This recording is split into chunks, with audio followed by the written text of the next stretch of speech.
Voilà.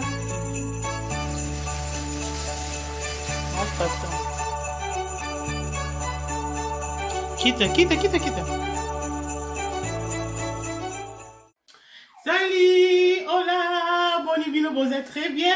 Nga naza bien par la grâce de Dieu. Merci d'avoir abonné. Na biso nzamba pour la bino yo s'abonner te ko s'abonner na Victoire Cuisine TV. Merci na bino so bozolanda, que Dieu vous bénisse. Alors lelo toza na elubu na biso lisusu to pe recette na biso lisusu na 2022 oyo en tout cas to sala ba recette to lamba lelo bouillon ya ngolo na makemba ya kotokisa. Voilà. Alors yo s'abonner rapidement et ça la bien to kenena la crédit qu'on a vu oyo to ça.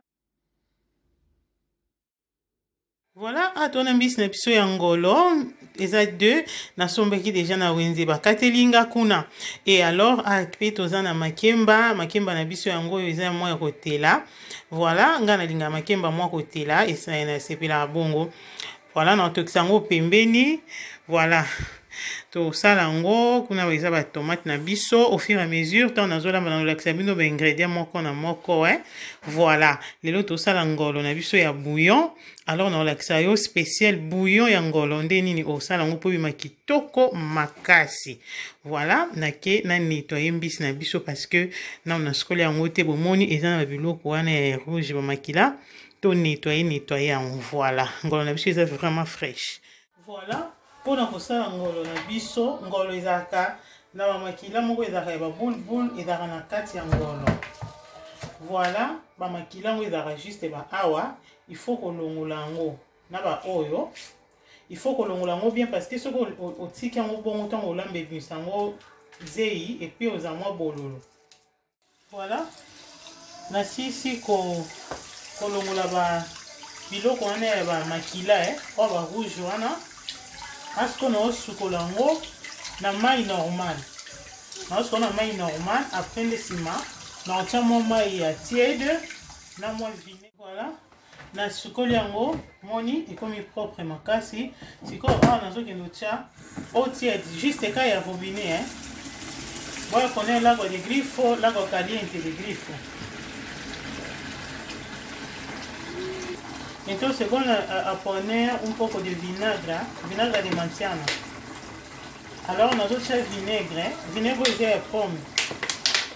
Voilà, nosotros juste en maïs. C'est vinaigre à pomme. Voilà, notre vinaigre, mais moi voilà, moi ndambuka vinaigre belé vraiment. Voilà.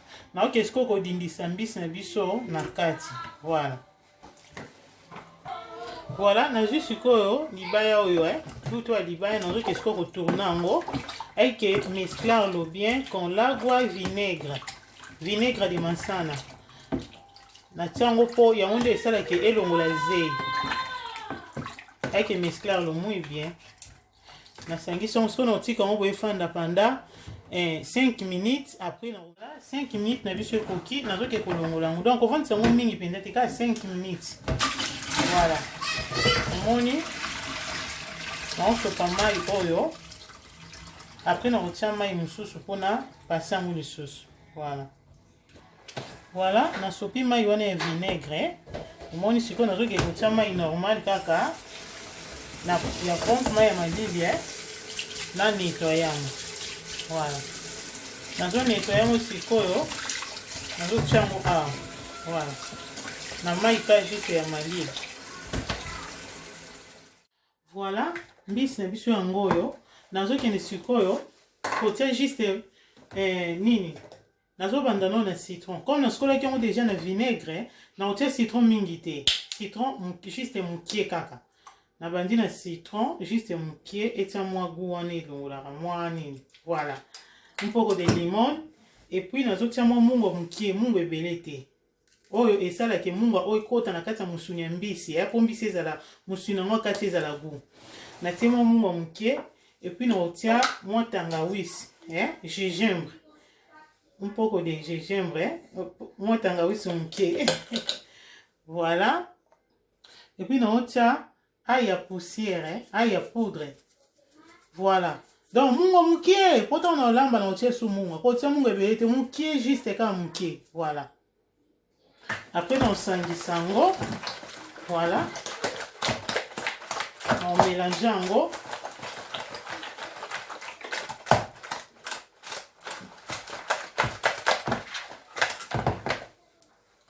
Voilà.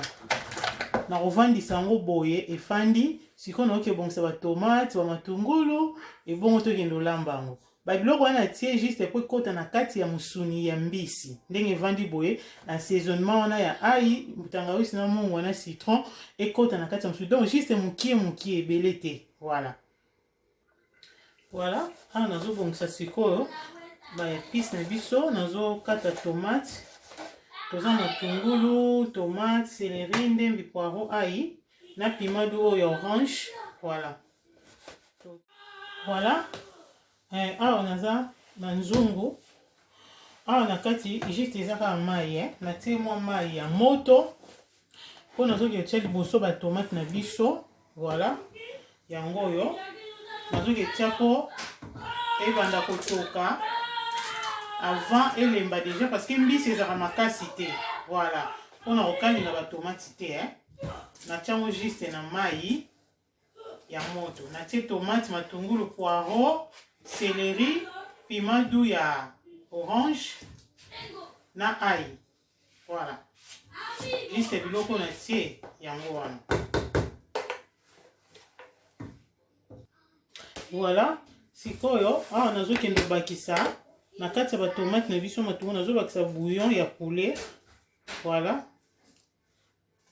ok nazotia lisusu piment doux ya rouge na bouillon na tomate na biso natie mwa piment doux voilà et puis nazobakisa muscade nazotia muscade voilà et puis nazokende otia lisusu mwa mungu mukie po mai oka yango nde na olambela bouillon na biso mungwa muke parce que na mbisi natina tiaki mungwa voilà natie mungwa lisusu après nazokende tia l'huile na biso na utiliser l'huile d'olive so oliaka l'huile d'olive te kosalela yango te sela l'huile ata ya babenga oni tournesol biso benga ngo girasol surtout non le goût aceite de l'huile après de utiliser aceite de girasol voilà natie mafuta na biso l'huile d'olive juste mwa muke voilà sikoyo naotika yango boye ezwa mwa moto makasi après na oya otia mbisi na biso voilà voilà tozozipa yango ezwa moto makasi après tokotia mbisi voilà voilà en attendant natie nzungu ezotoka kuna as makemba na biso nazokende sikoyo kotokisa yango voilà voilà nazoki etokisa yango nasali yango deja oyo baposo nango nazotia boye mpona ndenge na kotokisa yango voilà mpo ebela bien natie juste mai muke jour mosusu nde na kolakisa vraiment bien ndenge nini batokisaka makemba po ebima bien voilà yango oyo juste mai eza muke omoni naokende otiango sikoyo na moto voilà naokende otiango na moto voilà makemba yango oyo natie na moto totokisa yango namoni mai na biso mpe etoki voilà ezwi moto makasi etoki totia sikoyo mbisi na biso voilà tozokende sikoyo kotia mbisi na biso yango oyo tozokende sikoyo kotia yango voilà na kati ya batomate na biso tosalaki na matungulu voilà tozotia mbisi na biso voilà totie mbisi na biso natie juste mungu muke kaka nde nalakisa bino na mai oyo natiaki batomate na bakisi lisusu te voilà voilà tozoke sikoyo kozipa yango etokatoka voilà totika yango boye evanda pendant 15 minutes après toye kotala yango donc esala kaka natiaka neti ba 20 minutes donc eza biloko moi ewomelaka te 20 minutes ebele voilà tovandisa yango 15 minutes toye kotala position yango après totika yango 5 minutes esili so olingaka pilipili otie nga natie pilipili te po eza na bato mosusu abalia pilipili te na boko otia na kati totia pilipili kaka pembeni voilà mais so olinga pilipili tozotia feuille de laurier feuille de laurier kobosana te. Voilà.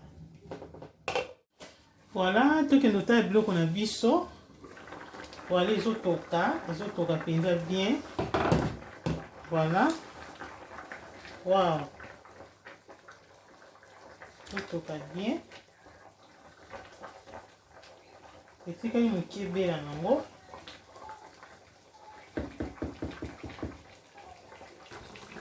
Etikali moke ebela. Totika yango lisusu pendant 5 minutes. Et c'est ça les 15 minutes. Totika yango pendant 5 minutes. Voilà, biloko na biso ebeli. Omoni bouillon na biso, bouillon batiaka yango eza na soupe. Voilà. Ebeli kitoko vraiment, toke esiko ko servir yango. Voilà, biloko na biso yango oyo ebimi vraiment kitoko makasi. Bouillon na biso yango oyo ya ngolo na makemba na biso pe ebeli vraiment kitoko. Ba oya ba verre wana juste na ba coin eza persil sec. Ezaka pe bien kolia yango na bambisi, ezaka vraiment bien pour la santé. Voilà, yango wana ebimi kitoko soko sala yango ezala bien. Mbisi kotia mai ebele te parce que mbisi ebotaka mai. Ebimi vraiment. Wow, nous sommes à la fin. Ebimi kitoko vraiment. Hein, Namik?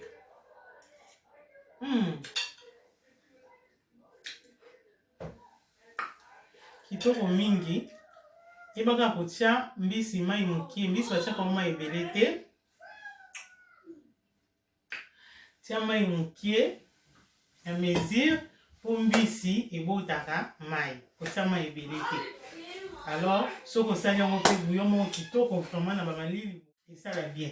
Alors, comme nous sommes en souka, que Dieu vous bénisse, vous abonnez massivement à Victoria Cuisine TV, vous abonnez massivement.